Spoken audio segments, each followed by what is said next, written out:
Hey there, Leo Rising, and Leo Moon people. This is your weekly astrological and card horoscope for the week starting July 24th, 2017.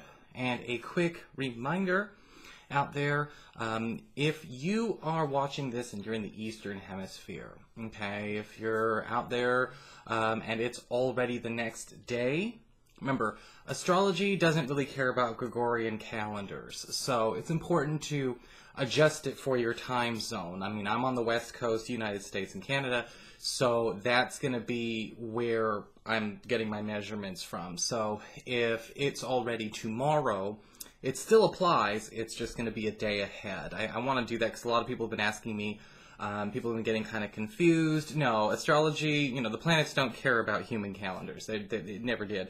So, just a quick reminder there for you. Also, I'm back, yeah.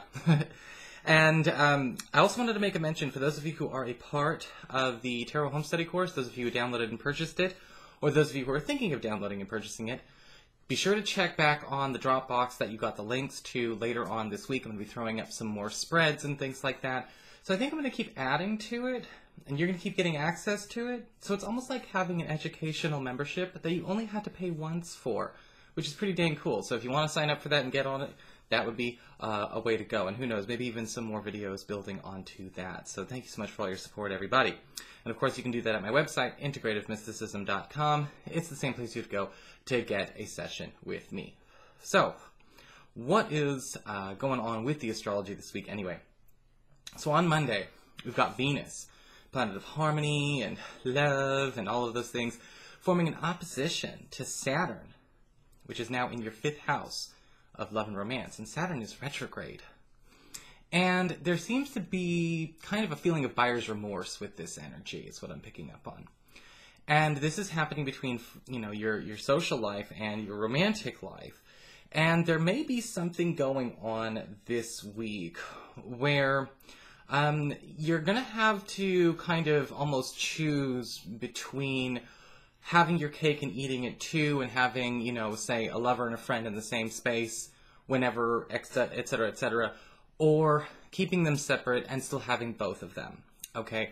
And that could be a tough thing to do, Sometimes we get pictures in our minds of, like, the ideal situation with our friends or the ideal relationship, but we've got to be okay with them being individuals too. And we may be kind of feeling like, damn it, I really like this friend, but my partner doesn't like them, so therefore I can't have them. That's not loyalty, by the way. Or my friend has a problem with my new partner, and so now I've got to choose. You don't have to choose. If we can't work it out, you can have both. You just can't keep trying to cram everything into one little box. And there may be some proof about why that's not going to come to fruition very well this week for you, Leo people. Okay. On Wednesday, however, we do have the Sun forming a tight conjunction to Mars, currently in your 1st house. And there seems to be some kind of fight you need to have, and a fight you could win. That's how this energy works. Remember, Mars is the planet that's about action, passion, energy, and yes, more often than not, combat. But it's a challenge we're supposed to heed. Mars's energies always teach us about becoming strong, becoming brave, becoming courageous. And this may actually be a battle we've been avoiding fighting for a long time. It's happening in your 1st house. So this is something that is in your face very regularly, that you have taken painstaking efforts to not deal with, for whatever reasons. Maybe you can actually have your way if you're okay with dealing with it. People might not be used to you dealing with it, but it may be something to take up, especially on Wednesday. So what's going on with your cards this week?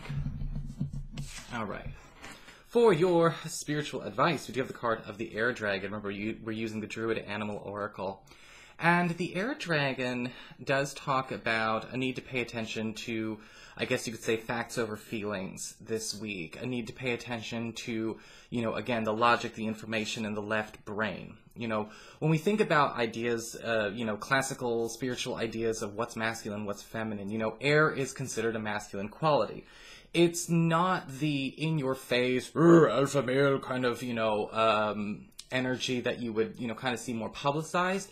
When we think of air, we think of, say, like more of a sophisticated, more gentlemanly James Bond kind of masculine, and that exists as well. And when we look at the air dragon, you know, we see a situation where things are more cutting, things are a bit more, you know, we're not burning things down, but we're definitely taking a lot of the feelings away, because it seems like what's happening this week is that we've been dealing more in feelings and feel-goods versus facts, and we need to be able to strike a balance. And so it looks like this week for a lot of you Leo people, maybe we've been focusing on the feel-goods and the pick-me-ups and the uplifting and the inspirational, all that kind of stuff. And it's time to let the pendulum swing the other way for a little bit until we get it back in the middle. This could be, again, us tiptoeing around difficult subjects because we don't think people can handle it. This could be giving too much of the benefit of the doubt. This could be a situation where we are turning a blind eye to clearly, you know, bad behavior in ourselves or others, or even groups. And it's time to actually face facts instead of feelings. For your Earth sector, when it comes to your work and finances, we've got the Ten of Swords upright. It looks like a harsh end to a harsh situation for a lot of you Leo people out there. Now, I don't want you to be worried so much. The Ten of Swords does indicate an abrupt end, and yes, it does indicate a swift, harsh, and sometimes unpleasant punctuation to a situation that is already unpleasant. Now, a lot of you may end up actually deciding to walk away from a certain business deal, a certain financial arrangement that you're in. Some of you may actually decide to put in your 2 weeks. This may not even happen to you, though. This may be somebody else doing the very same thing. So let's have a look and see. I always put context when it comes to this particular card because I don't want to leave anyone hanging. So as far as what's happening, we have the Lover's card reversed. So it looks like a contract or some kind of commitment professionally is being broken, is being severed. This could be a partnership ending for you, a business partnership, definitely platonic, not romantic. It could be either a partnership or even some kind of big personnel shift. And how it makes you feel or how it leaves you is the universe reversed, which is what the Llewellyn deck refers to as the World card reversed. Now, the World card reversed is still actually a good card. It just indicates here it's going to take longer to finish something than previously indicated. It's something left incomplete, but can still be a raging success. So I'm almost wondering if there's going to be sort of a void made in your professional life. A collaborator goes away, a coworker gets fired, a contract dries up. We decide to walk away from something that is clearly not working. It will leave a void, but you still have an opportunity to pick this back up. But I would honestly let this energy settle through the week before we decide to start replacing it. Don't try and replace it right away. For your communications with air, when it comes to your friends, your relatives, and the others, we've got the Hangman upright.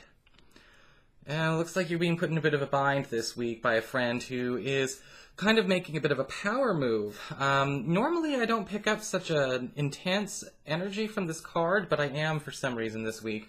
And I'm almost wondering if a friend is choosing to, be a bit evasive, trying to make a statement by not being around, somebody who's trying to make a statement or make their opinion known by not being involved. And I don't know if they're right or wrong about the situation or by doing this, but you need to pay attention that there definitely is more to read into with this person actually taking this much space this abruptly. They may be feeling uncomfortable. Okay, we look at the astrology. Okay, is it the love thing that we saw with Venus opposite Saturn retrograde? Or maybe it's something completely different. Maybe it's the issue, that relates to work. But the Hangman is saying somebody's kind of taking space and almost leaving this group, going out of orbit for a little bit. If you want to reach out to him or her, that's fine. Again, with the Hangman, they are trying to make a point by doing this, though, so don't think it's by accident. And if you think it has nothing to do with you, you might be wrong. Not saying you did anything, but you may be affiliated with the situation or involved. For your challenge this week with fire, we've got the Five of Cups reversed. Not a bad challenge at all, because it talks about, are you welcoming to replacements in your life that are better than what you lost? Because you're going to be having a lot of things being replaced this week. A lot of things being upgraded without your permission, without your know-how. Could be actually a lot of pleasant surprises. With the Five of Cups reversed as a challenge, sometimes we don't want a better, an improved replacement. We want what we want, right? But with the Five of Cups reversed, what seems to be going on here is that you're actually having something come back to you, either better than it was before, or again, something brand new. And this can happen a lot when we have it as a challenge card. It's sort of all over the place. You know, what is actually, you know, being improved for you if you allow it to come in a different form than you know it? You know, will you allow yourself to be compensated? Will you allow yourself to get paid back in a good way? That's your challenge. For your emotions with water and your romantic life, we've got the Three of Cups reversed. Again, challenges with the social life and the love front. Be careful with the Three of Cups reversed. This can often show that this is definitely more of a friend issue than a partner issue. This week, you know, we may be noticing that there could be a bit of infighting, a bit of squabbling, a bit of petty he said, she said stuff going on. And this could actually be something, again, between a crush and a lover. A crush and a friend, or a lover and a friend. And the Three of Cups reversed is indicating it's the friend in this situation who's causing some drama. And whatever he or she is doing, I'm not sure if they're doing it necessarily on purpose, or it's through inconsiderateness or gross negligence. But it's important to pay attention this week, you know, because, you know, this may, again, be a bigger message that, you know, we need to pay attention to where we're trying to glue things together that shouldn't be glued together. We can have them both if we just keep them separate. But the Three of Cups reversed is saying dealing with that kind of issue or that pressure, you know, sometimes our friends can put a lot of pressure on us to be with a certain partner or have a certain type of relationship as though it were a reflection on them. And sometimes that pressure can rub off on our partners, and our partners deserve better. So I hope that made sense, and thank you very much for tuning in, Leo. If you did, please like, share, and subscribe. You know I appreciate it. And of course, if you ever want to get a session with me, you can always follow the links below, or go to integrativemysticism.com.